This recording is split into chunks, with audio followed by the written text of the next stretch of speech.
크고 거창한 것을 원하지 않으십니다. 하나님께서 가라 하시는 그 자리에 내가 가겠다라고 결단만 하더라도, 짐만 싸더라도 하나님께서는 이미 그 상황을 다 준비하고 계십니다. 그것이 여호와 이레의 축복 아니겠습니까?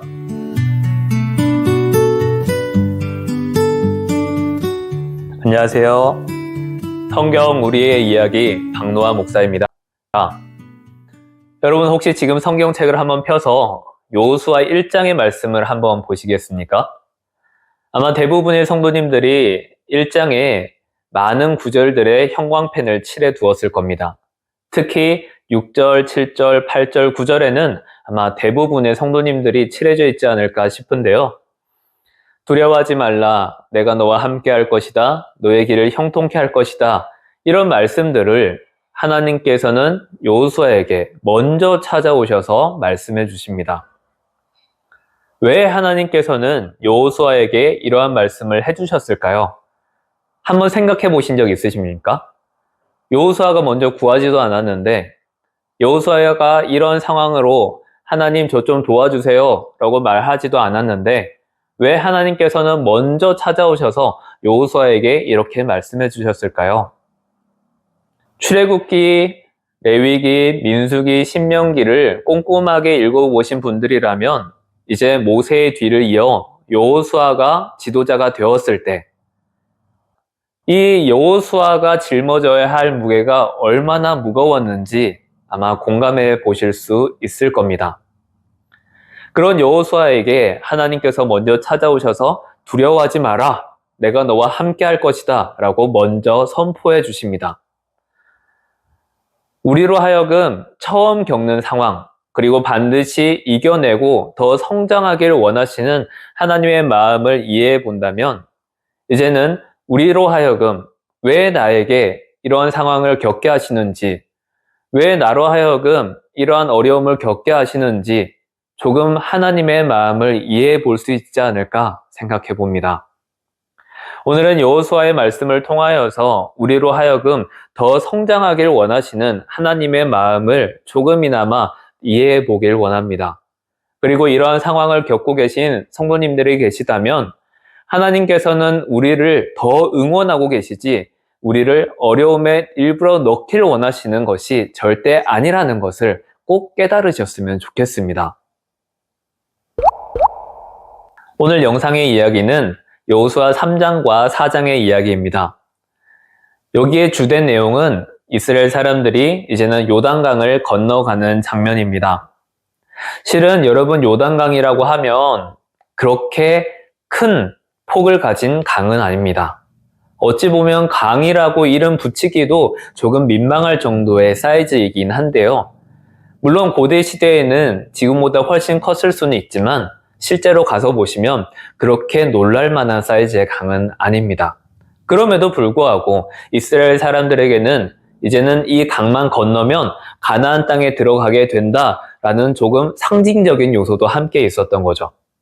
그런데 이 여호수아 3장의 이야기부터 하나님께서 이 이스라엘을 대하는 모습이 조금 바뀌기 시작합니다. 여러분 출애굽기에 기록된 홍해 사건 아시죠? 모세를 통하여서 하나님께서 홍해를 갈라지게 하셨습니다. 그리고 그곳을 향해 사람들이 건너가게 되었고요. 그리고 이제 요단강 사건도 비슷한 맥락으로 흘러갑니다. 그런데 여기서 결정적인 차이가 발생됩니다.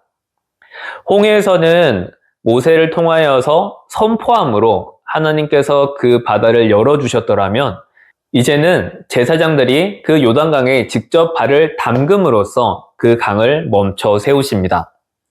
3장 13절 말씀 보시면 제사장들의 발바닥이 요단물을 밟고 멈추면 요단물 곧 위에서부터 흘러내리던 물이 끊어지고 한 곳에 쌓여 서리라. 또 15절 16절의 말씀을 보시면 궤를 맨 제사장들의 발이 물가에 잠기자 곧 위에서부터 흘러내리던 물이 그쳐서 백성이 여리고 앞으로 바로 건널세라고 되어져 있습니다.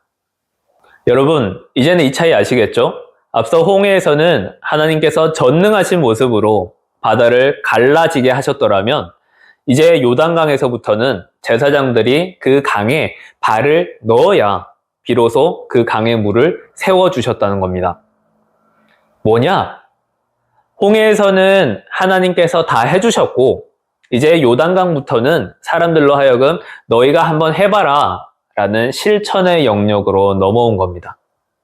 출애굽기부터 기록된 이 광야 40년의 여정 동안 하나님께서는 불기둥, 구름기둥, 만나와 메추라기, 그리고 반석에서 물을 내시는 등등 여러 가지 기적으로 이 이스라엘 사람들을 먹이고 달래셨더라면 이제는 요단강을 건너는 이 시점부터는 하나님의 모습도 조금 달라지신다는 겁니다. 나중 5장에도 그 말씀이 나오지만 이제는 더 이상 만나와 메추라기가 내리지 않고 그 땅에 소산을 먹기 시작했다라고 기록되어져 있습니다. 즉, 이 40년 동안 1세대 사람들을 통하여서 이제 요단강을 건너는 이 2세대 사람들에게 이제까지 배우고 익혀왔던 하나님이란 이런 분이시구나, 하나님께서는 이런 것을 하길 원하시는구나, 하나님의 백성으로서 이렇게 살아야 하는구나 라는 것을 학습했다면 이제는 가나안 땅에 들어서는 바로 이 시점부터는 우리가 어떻게 살아내야 하는지 실천의 영역으로 이스라엘 사람들이 바뀐다라는 것입니다. 이론, 이제는 실제가 되었다는 것이죠. 하나님께서는 우리로 하여금 계속 어린아이 같은 신앙에 머물러 있기를 원치 않으십니다. 하나님께서는 이제는 우리로 하여금 그 강에 너희의 발을 넣어봐라 라고 말씀하고 계십니다. 비록 그 강이 얼마나 깊을지 아니면 우리가 그 강을 건널 수 있을지 없을지 계산도 안 되는 상황임에도 불구하고 하나님께서는 그 강에 너희의 발을 넣어라. 그리하면 내가 그 강을 멈추게 해주겠다라고 약속해 주신 것입니다. 여러분, 믿음이라는 것은 우리가 가만히 앉아서 기도만 한다고, 예배만 드린다고, 찬양만 한다고 모든 것이 해결되지 않습니다. 때로는 낯선 곳에 가서 낯선 일을 해야 하고 내가 단 한 번도 하지 않았던 상황에 마주쳤을 때 하나님께서는 그것을 이겨내길 원하시는 거죠. 하길 원하십니다. 막상 피하는 것만이 능사가 아니라 하나님 이것을 다 형통케 해결해 주세요. 그것만이 아니라 우리로 하여금 그 상황을 잘 이겨낼 수 있도록 내가 이 상황을 통해서 어떤 것을 배우게 하실지 이런 사람들과 어울리면서 관계에 대해 나로 하여금 무엇을 깨닫게 하실지 이제는 하나님이 나를 실천의 영역으로 넣으신다라는 것을 아셔야만 합니다. 그렇기 때문에 하나님께서는 여호수아에게 먼저 찾아오셔서 두려워하지 마라. 내가 너와 함께한다 라고 미리 선포해주고 계신 것이죠.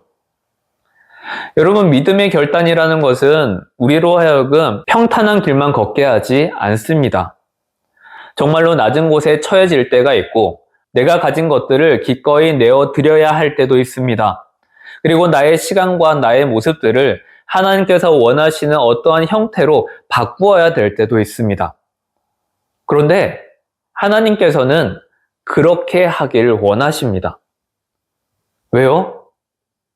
하나님께서 보시기에 좋은 모양으로, 하나님께서 보시기에 좋았더라 하는 상황으로 이끄실 때 우리를 도구로 사용되기를 원하시는데 우리가 끝까지 그 상황에 버팅긴다면 우리는 저 1세대들과 똑같은 전철을 밟을 수밖에 없습니다. 출애굽기, 레위기, 민수기 읽어보시면 하나님께서 얼마나 많이 이들을 배려하시는지 알 수 있습니다. 그런데 이 사람들은 끊임없이 방종하죠. 끊임없이 하나님께 배신되는 행동을 하죠. 그렇게 방종했던 이 1세대들은 가나안 땅에 들어가지 못하는 징벌을 받았습니다. 정작 약속을 받았음에도 불구하고 그 하나님의 약속이 내 삶에 온전한 열매로 맺지 못한 것이죠. 이제는 그 기회가 2세대들에게 들어왔습니다. 하나님께서는 각자의 상황에 요단강을 건너게 하는 숙제를 주실 겁니다. 우리는 처음 요단강을 마주합니다. 이 강의 깊이가 얼마나 깊은지 혹시나 이 강에 무서운 생물이 살고 있지는 않은지 여러 가지 두려움으로, 불안으로 우리를 떨게 할지도 모릅니다. 그런데 하나님께서는 먼저 찾아오셔서 약속해 주셨습니다. 두려워하지 말라. 내가 너와 함께 한다고 말입니다. 하나님께서 우리의 길을 형통케 하신다고 말씀해 주셨습니다. 근데 하나님, 내 길을 형통케 해준다고 하셨으면서 왜 저에게 이런 강을 건너게 하십니까? 다리가 다 설치되어 있는 곳으로 저를 보내주셔야죠. 라고 생각하신다면, 아니요. 아까 말씀드렸다시피 이제는 더 이상 이론이 아니라 우리로 하여금 조금 더 험한 길을 가게 하시고 난생 처음 가는 길을 겪게 하셔서 우리의 믿음이 더 성장하기를 원하는 겁니다. 그리고 그 성장된 곳에서 하나님께서 우리의 길을 인도하신다라는 상징을 얻길 원하십니다. 그것이 바로 길갈에 넣어둔 12개의 돌이 될 것입니다. 하나님께서는 분명히 우리와 함께 하신다고 약속을 해주셨는데 그 약속을 나의 것으로 받아들이느냐, 아니면 여전히 나는 어린아이처럼 앉아서 하나님께서 모든 것을 다 해결해 주기만을 원하고 가만히 있을 것이냐, 이것은 결국 우리의 선택에 달려 있습니다. 성경의 모든 인물들은 이러한 상황에 늘 놓여졌습니다. 어떤 사람들은 믿음으로 결단하기도 하였고 어떤 사람들은 다시 뒤돌아가기도 했습니다. 하나님께서는 여전히 우리에게 이러한 상황을 마주하게 하실 것입니다. 하나님께서 우리에게 고통을 주기 위해서인가요? 아니죠. 우리를 형통케 하시기 위해, 우리를 더 성장시키기 위해 하나님께서 친히 이 시험을 준비하신 겁니다. 하나님께서 준비하신 시험이니 마땅히 피할 길도 주시겠죠. 이겨낼 길도 주실 것입니다. 그렇기 때문에 여호수아에게 지도자의 역할을 맡기면서 내가 너와 함께한다 라고 약속해 주시지 않았겠습니까? 이 영상을 보고 계신 우리 귀한 성도님들, 혹시 내 삶에 이런 상황이 찾아왔다면 이제는 하나님께 이렇게 기도해 보십시오. 하나님 감사합니다. 이제는 나에게 믿음의 성장을 이룰 시간을 허락해 주셔서 감사합니다. 이제까지 내가 설교를 듣고 말씀을 읽고 찬양하며 묵상했던 내용들을 실천할 수 있는 기회를 주셔서 감사합니다. 라고 기도해 보시면 어떨까요? 하나님께서는 분명히 여호수아에게 약속해 주셨던 그 말씀들을 우리에게도 동일하게 허락하실 것입니다. 요단강을 건너는 두려움에, 난생 처음 겪는 이 두려움에 우리가 주저할 수는 있지만 하나님께서 분명히 우리의 손을 붙잡아주고 계시고 할 수 있다라고 응원해 주십니다. 그냥 강에 우리의 발을 넣었을 뿐인데, 제사장들이 발을 넣었을 뿐인데 하나님께서는 그 물줄기를 멈춰 주신 것처럼 의외로 결단은 아주 쉬운 것에서 이루어질 수 있습니다. 크고 거창한 것을 원하지 않으십니다. 하나님께서 가라 하시는 그 자리에 내가 가겠다라고 결단만 하더라도, 짐만 싸더라도 하나님께서는 이미 그 상황을 다 준비하고 계십니다. 그것이 여호와 이레의 축복 아니겠습니까? 우리 성도 여러분, 부디 악마의 유혹에 넘어가지 않기를 간절히 기원드립니다. 사단은 끊임없이 우리의 마음에 불안을 집어넣을 것입니다. 그리고 실패에 대한 염려를 계속 집어넣을 것입니다. 그런데 하나님께서는요, 그 실패조차도 선하게 사용하십니다. 그리고 실패하지 않고 되려 하나님의 능력으로 모든 것이 선하게 사용될 줄 누가 알겠습니까? 그러니 여러분, 다시 한번 결단해 주시고 나에게 요단강을 건너라 라고 말씀하신다면, 예 하나님 알겠습니다. 대신 저의 손을 꼭 잡아주셔야 합니다. 기도하며 각자의 놓여진 상황에 결단할 수 있기를 간절히 바랍니다. 하나님께서 우리의 발걸음을 반드시 인도해 주실 것입니다. 혹시나 두려운 마음이 든다면 나사렛 예수 그리스도의 이름으로 선포하며 나아가십시오. 악한 것들은 떠나갈지어다. 두려움의 영들은 떠나갈지어다. 나는 예수 그리스도와 함께 승리할 것이다. 나는 예수 그리스도와 함께 이 길을 걸어갈 것이며 하나님께서 보여주실 형통의 길로 내가 걸어갈 것이다 라고 선포하시길 바랍니다. 하나님께서 반드시 함께 해주실 것입니다. 오늘 하루의 삶도 남은 시간도 주님 안에서 승리하시길 간절히 기원드립니다.